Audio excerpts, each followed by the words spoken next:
इधर माता कुंती बड़ी चिंतित थी कि आज भिक्षा को गए, अभी तक वापस नहीं आए, संध्या काल हो गई। इतने में प्रवेश किया भीम अर्जुन ने। तो माता किसी कार्य में थी, उनका भिक्षा लेकर लौट आए। बोले हाँ मां मैं ले आया हूं। तो बोले पांचों बांट लो। कुंती देवी ने जब ये बात कही कि पांचों बांट लो, तो युधिष्ठिर जी ने कहा मां देख तो लेती, क्या बांटने की बात आपने कह दी। ये स्वयंवर में जीतकर द्रौपदी को लाए हैं। कुंती जी ने कहा कभी भूल से भी मेरे मुख से अधर्म वाली बात नहीं निकली, कभी मेरे मुख से अनुचित बात नहीं निकल सकती। भ्रम से भी क्या मेरे मुख से अधर्म की बात निकल गई? ऐसा कैसे हो सकता है? बेटा ये द्रुपद कन्या कोई वस्तु तो है नहीं कि 5 में विभाजित कर दी जाए। ये मैंने लगता है भूल से उत्तर दे दिया, तो मुझे क्या करना चाहिए? प्रायश्चित करना चाहिए। युधिष्ठिर, क्या मेरी बात संशय युक्त है? क्या मेरी बात मिथ्या है, भ्रमयुक्त है? क्या मुझे ऐसा बोलने से अपराध लगेगा? युधिष्ठिर जी बड़े धर्मात्मा और बुद्धिमान थे। उन्होंने कहा कि माता मैं आपको आश्वासन देता हूं, आपके मुख से जो बात निकली वो धर्मयुक्त है। अर्जुन ने द्रौपदी को जीता है और वो तुम्हें चरणों में समर्पित कर दिया, तुमने 5 को दे दिया, इसलिए तुम ऐसा न सोचो कि तुमसे कोई अपराध बन गया या कोई मिथ्या वचन। अर्जुन बोले नरेंद्र, अधर्म का भागी मुझे मत बनाइए, सबसे पहले आपका ब्याह होगा, फिर क्रम से। द्रौपदी आश्चर्यचकित हो रही कि जीता एक ने ब्याह 5 के साथ, ये क्या हो रहा है? पांडवजन मन ही मन विचार करें कि कोई प्रमाण देने वाला मिल जाए कि हम लोगों का ये कार्य धर्मयुक्त है कि नहीं। कोई महर्षि, कोई ब्रह्म ऋषि इसका प्रमाण दें। ऐसा सोच ही रहे थे कि भगवान श्री कृष्णचंद्र जो और बलराम जो वहां गुप्त रूप से पधारे कुम्हार के घर में। अजात शत्रु महाराज युधिष्ठिर जी ही दृष्टि पड़ी, वसुदेव नंदन श्री कृष्ण तुरंत खड़े हो गए, प्रभु नजदीक गए और कहा मैं श्री कृष्ण आपको प्रणाम करता हूं, और युधिष्ठिर जी के चरण छुए क्योंकि बुआ के बड़े लड़के हैं। भीम को हृदय से लगाया। बलराम जी ने भी युधिष्ठिर जी को प्रणाम किया, कुंती जी के चरणों में माथा नवाया श्री कृष्ण और बलराम जी ने। वसुदेव जी की बहन है कुंती जी, और कहा मैं गुप्त रूप से यहां इस घर में आया हूं, आप लोग सब सुखपूर्वक हैं? युधिष्ठिर जी ने कहा आपकी कृपा है प्रभु। आपने कैसे पहचान लिया? भगवान ने कहा कि मेरा नाम वासुदेव है, मैं तुम्हें पहचान नहीं पाऊंगा। वासुदेव का तात्पर्य होता है वासना वासुदेवस्य वासितम भुवनत्रयम् सर्वभूत निवासोस्मि वासुदेव नमोस्तुते। अर्थात मेरे से सब प्रकट हुआ, मेरे में ही सब रह रहा है और मैं जानूंगा नहीं। भगवान ने इतना कहा कि तुम ये जानो कि मेरा नाम वासुदेव है, और हंस दिया। ऐसा कौन अद्भुत कर्मा है जिसको मैं जानता ना हूं?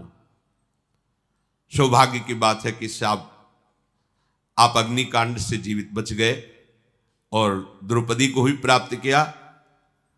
मेरे हृदय की भावना जो आपके प्रति है वो आपका सदैव रक्षा और कल्याण करती रहेगी। आप लोगों को कोई जान न पावे और हमें कोई ये न जाने कि आप हमारे हो, इसलिए मुझे गुप्त रूप से यहां से चल देना ही उचित लगता है। भीमसेन और अर्जुन कुम्हार के घर में जब द्रौपदी जी को लेके गए थे, तो धृष्टद्युम्न जो द्रौपदी के भाई थे, द्रुपद ने कहा था ये कौन से ब्राह्मण हैं, कहां से आए हुए हैं, हमें कुछ पता नहीं, तुम और तुम्हारे गुप्तचर तुरंत इनके पीछे लगो। और हमें कुछ ही घंटे में सूचना दो, ये कौन है, कहां से आए हैं, ऐसी वीरता इनको कैसे प्राप्त हुई? मुझे नहीं लगता कि ब्राह्मण है।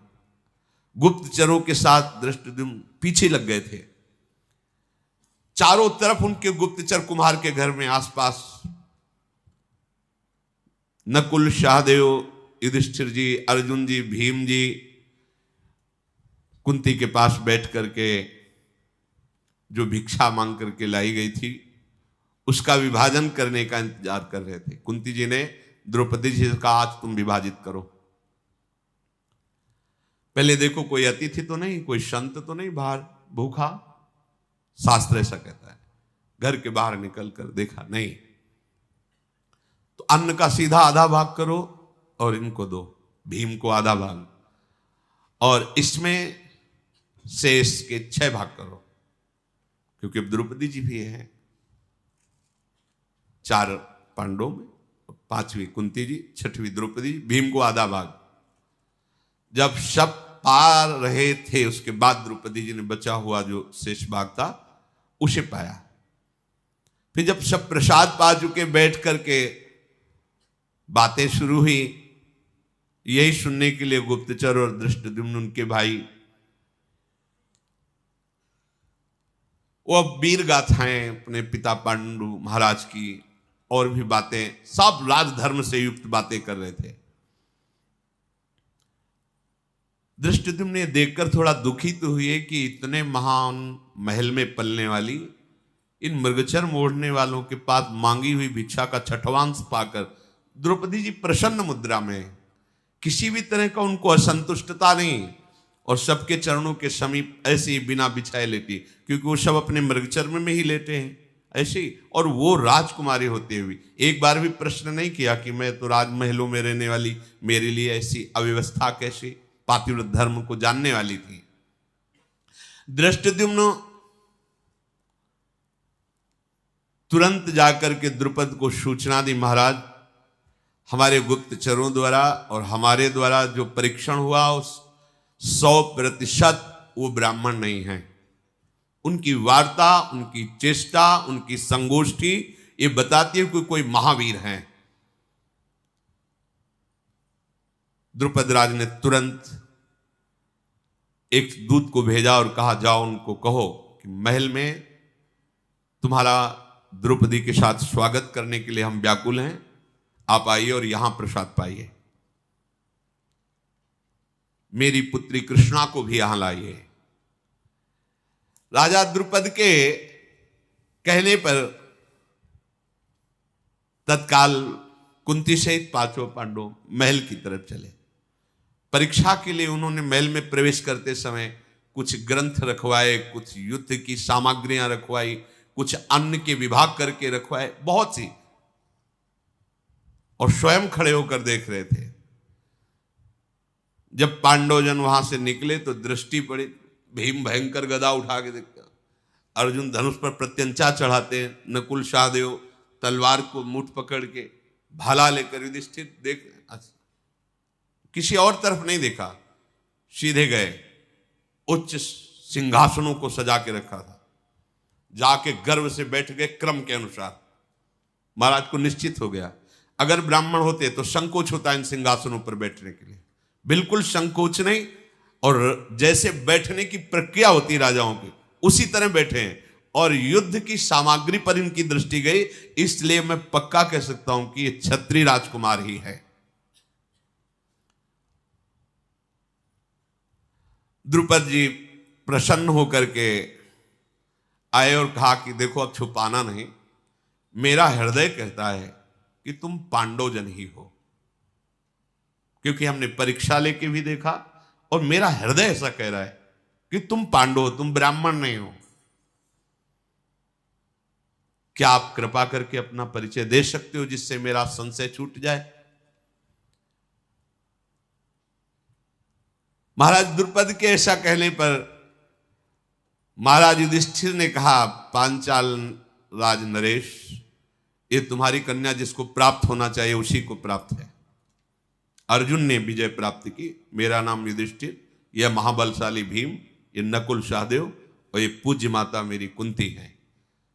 अपार सुख मिला महाराज द्रुपद को कि जो मेरा मनोयोग था भगवान ने उसे पूर्ण किया। नहीं तो मैं परेशान हो रहा था कि ऐसा कैसे हो सकता है कि कोई इतना प्रवीण ब्राह्मण होकर के ऐसे। युधिष्ठिर ने कहा फिर भी महाराज आपको हमने बता दिया, पर आपको प्रश्न करने का अधिकार नहीं था, क्योंकि आपने वहां कोई जात पक्ष नहीं लिखाया था, आपने केवल लक्ष्य भेद शर्त रखी थी, वैसे आपका पूछने का अधिकार नहीं था, क्योंकि लक्ष्य वेद करके ही द्रौपदी को प्राप्त किया। कोई आपसे दान नहीं लिया, आपसे प्रार्थना नहीं की, पर आपने प्रेम पूर्वक पूछा इसलिए उत्तर दे दिया। तदनंतर महातेजस्वी पांडु कुमारों को सुंदर भोजन पवाया गया। युधिष्ठिर जी ने कहा कि आगे की अब बात आप क्या सोचे हुए हैं द्रुपद जी से। द्रुपद जी ने कहा कि आप 5 में से कोई एक द्रौपदी का वर्ण कर सकता है, क्योंकि अर्जुन जी ने जीता है। चाहे अर्जुन, चाहे आप, चाहे भीम, नकुल या सहदेव, कोई एक राजकुमार हमारी पुत्री से, हम ब्राह्मणों को बुला के रखा है, हम पाणी ग्रहण संस्कार धर्मयुक्त कर देंगे। युधिष्ठिर जी ने कहा आपने सुना नहीं हमारी बात क्या?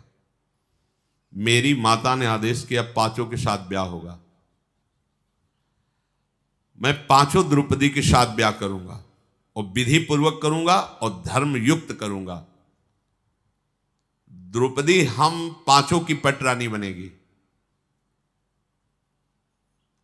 द्रुपद बोले ये कौन सी भाषा आप बोल रहे हैं?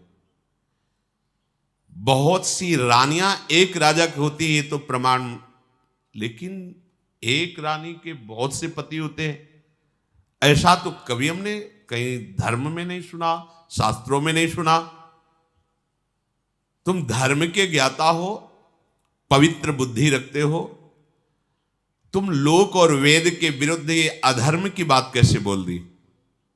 युधिष्ठिर जी ने कहा धर्म का स्वरूप बड़ा सूक्ष्म है, आपको पूरा ज्ञान नहीं है। पूर्व काल में प्रचेतागण 10 और उनकी पत्नी 1, आपको पता है, जिसमें हमारे पूर्वज गए हैं उस मार्ग का अनुसरण करना अधर्म नहीं कहा जा सकता। राजन ये भी धर्म है। द्रुपद बोले कुंती नंदन मेरी तो बुद्धि काम नहीं कर रही। कुंती देवी और राजकुमार धृष्टद्युम्न आप सब विचार करके कहो क्या ये बात ठीक है? तदनंतर सब बैठकर विचार कर रहे हैं। धृष्टद्युम्न ने कहा कि मेरी भी बात समझ में नहीं आई। बड़े भाई की पत्नी छोटे भाई के लिए मां के समान है, छोटे भाई की पत्नी बड़े भाई के लिए पुत्री के समान पूजनी अनुज बधू। फिर आप ऐसा कैसे कर सकते हैं? कैसे धर्म की रक्षा कर पाएंगे आप? मेरी समझ में तो बिल्कुल युक्ति संगत नहीं है। छोटे भाई की स्त्री के साथ बड़ा भाई कैसे समागम, बड़े भाई की जो पत्नी उसके साथ छोटा भाई कैसे समागम कर सकता है? मेरे लिए समझ में तो सूक्ष्म से सूक्ष्म बात ही अधर्म है। युधिष्ठिर जी ने कहा मेरी वाणी कभी असत्य नहीं बोलती, मेरी बुद्धि स्वप्न में भी अधर्म को स्वीकार नहीं करती, और मेरा मन इस बात में राजी है, इसलिए परम धर्म है। धर्मात्माओं में श्रेष्ठ जटिला नाम की गौतम गोत्र की कन्या 7 ब्रह्म ऋषियों से विवाह किया था। कंडमुनि की पुत्री वार्क्षी ने तपस्या से पवित्र अंतःकरण वाले 10 प्रचेताओं को पति रूप में वर्ण किया था, 10 के साथ 1 पुत्री। तो धर्मज्ञ गुरुजनों के द्वारा बताया गया धर्म संज्ञक मार्ग ये भी है, इसमें कोई दोष नहीं। सब गुरुओं में श्रेष्ठ मेरी माता कुंती मेरी प्रथम गुरु हैं, और वो महान भक्त भी हैं। उन्होंने आदेश किया 5 बांट करके बराबर, अब यही धर्म हमारे लिए है। हमारी माता का कहा हुआ वचन कभी मिथ्या नहीं हो सकता। ये सब बात चल ही रही थी कि इतने में भगवान व्यासदेव जी पधारे। सब आनंद से मुख कर उनका अर्घपाद्य आदि से पूजन किया। बैठाओ का प्रभु। द्रुपद जी ने कहा कि ये समस्या है। भगवान व्यासदेव जी ने कहा ये जो महाराज युधिष्ठिर बोल रहे हैं ये धर्म है, ऐसा विधान है। द्रुपद तुमसे हम एकांत में बात करना चाहते हैं।